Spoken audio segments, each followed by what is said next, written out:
The Ammies need a win. They need a reaction to last weekend's defeat at Colchester United. And back on home turf, they'll be hoping to finish strongly, somewhere they've only lost once all season in League Two.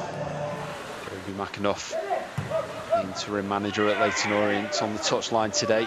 Not selected himself in the squad or the lineup. He's going to have to direct his players out there. Wilkinson, ball down the left-hand side into Brophy. First time into the final third for Orient. It comes back to Wilkinson, who tries to dink a shot. Hladký makes a relatively straightforward save. Salford still in possession, and Hladký on the left. Forward, Boyd gets the flick on Henderson. Got his run well into the area now. Henderson, he's brought down.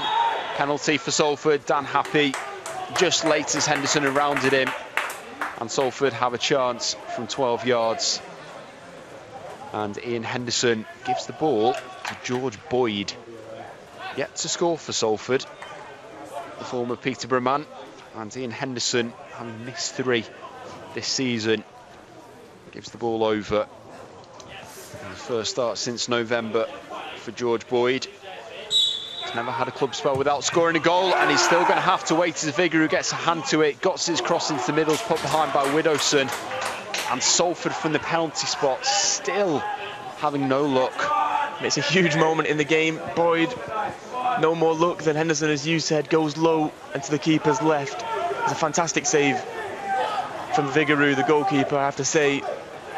Now Dan Kemp brings possession clear. Goes wide and brings the ball in field to Dennis. Easton swipes in, but Dennis keeps hold of the ball.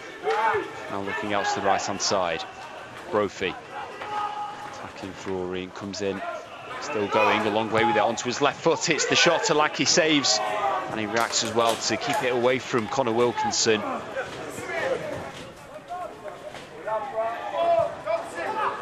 Here's Kemp for Orient. In towards Cisse. Sends the ball left for Widdowson. Now Dennis will have a go at Tyler Golden. Still going. Golden puts Dennis under pressure. The cross is a good one. Wilkinson's header saved by Hladký with relative ease. Didn't really have the power on the cross for Wilkinson to use, and he couldn't generate it himself. Salford really playing with 2 centre-backs as opposed to 4 defenders. Brophy's got away from Toure here, slips the ball inside for Ling. It's behind the fullback. Václav intercepts, and Salford break the other way.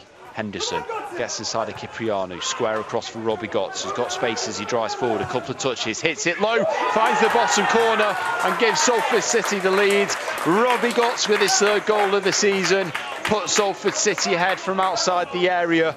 A lovely strike on the break for the Ammies, and they have the breakthrough in the 42nd minute. A really nice move. Ian Henderson on the far side cuts himself inside and just tees it, and you can see Gotts was thinking about shooting for a while. Eventually he lets it go, and before the bobble went against him, this time the bobble helped him out as it found its way into the bottom corner, and he puts his side in front. They've started brightly, as we said, going forward, Salford, and they've got themselves a goal to go with it now. And we've said for a very long time, Robbie Gotts has been due a goal for his performance recently, and that just caps it off for him. And what could possibly be his last one in a Salford shirt before he returns to Leeds. He's made a big impact here, and before the break, Salford have a lead. Good footwork to get inside of Threlkeld. He sends the ball long. Kemp loses out to Golden, who throws himself at the ball. It's played back into Kemp, whose advantage is being played here. Now Wilkinson blazes over from inside the area. It's put to him on a plate from the left-hand side there. But maybe just leaning back, puts the ball into the stand. He's had himself a fair few chances today now, the big man. You would expect him to maybe put one of those away on another day. Here's Gotts, good ball up into him by Boyd, still going. Feeds a pass into Henderson on the right-hand side of the box, back into Gotts. Just holding the ball at the moment, trying to keep Happy at bay. Lays it back for Golden, the clip cross comes in, Henderson meets it, drops down, Thomas-Asante doubles the lead. Salford 2, Leyton Orient 0, and Brandon Thomas-Asante, goal number 5 of the season, set up by Gotts. And as the ball dropped in the middle, Thomas-Asante tucks it away. A bright end to the season for him. Yep, in the right place at the right time. Relatively simple finish, but he deserves a goal today. I think the best player on the pitch alongside the other goal scorer, Robbie Gotts. Both been superb throughout the day. Salford double their lead.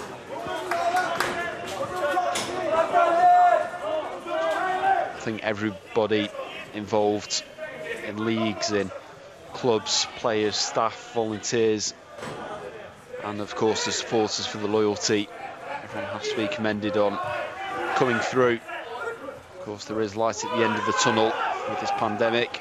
There's a light at the end of this game as Thomas-Asante bursting forward. It's a long run. He's come a long way here onto his left, and he finds the back of the net. And I tell you what, that's a fantastic goal from Brandon Thomas-Asante to double his tally and make it Salford City 3, Leyton Orient 0. That is top tier. Goes half the length of the pitch, gets onto his weaker foot, and the finish is spot on. The keeper can't do anything about that, and that's what he's capable of. Thomas-Asante, still a young player, and we don't see that from him every single week, but so much talent and ability in both of those feet. Huge asset to this team, and in my opinion, the best player on the pitch today. Things that Salford have had and deserved.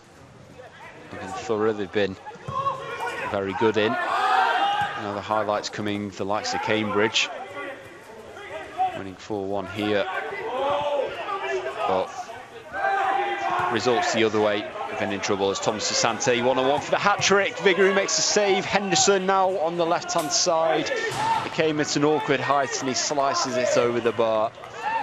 What a sloppy again from Orient. Yeah, what a way that would have been to cap his day and cap the season off with a hat-trick for Thomas-Asante. And Darren Gibson is going to come on for his first appearance since October. He'll replace Oscar Threlkeld. Gibson, who throughout pre-season, in the early stage of the season, such a immovable presence in the middle. Another if and but had he not sustained that injury at Port Vale. You know, he was clattered into, ankle broke, ligaments torn and damaged. Where would Salford be now? His season's over. 6 goals to match last year. More to come from Brandon Thomas-Asante. So he goes off to be replaced by Tom Elliott for the final 3 and a bit minutes. Kemp. Square across the left foot. Sweeney reaching halfway. Into the 4th minute now of added time. Sweeney bursts forward, finds Brophy, the cross comes in. Coming to meet it was Kemp. Hladký can't get out of his net, and Torre heads the ball over the bar to safety. Hladký blocked by Johnson at his near post there. And the cross to come in. It's worked on. Clay leaves it. It's away by Lowe. The referee checks his watch. There's the full-time whistle, and the 2020-21 season comes to an end here at the Peninsula Stadium with a 3-0 win. Salford did their part, but for results elsewhere, it won't be a playoff campaign for Salford. It's an 8th place finish, an improvement on last year in the first full season in the Football League. But ultimately, it's disappointing for the Ammies. Not much more they could have done.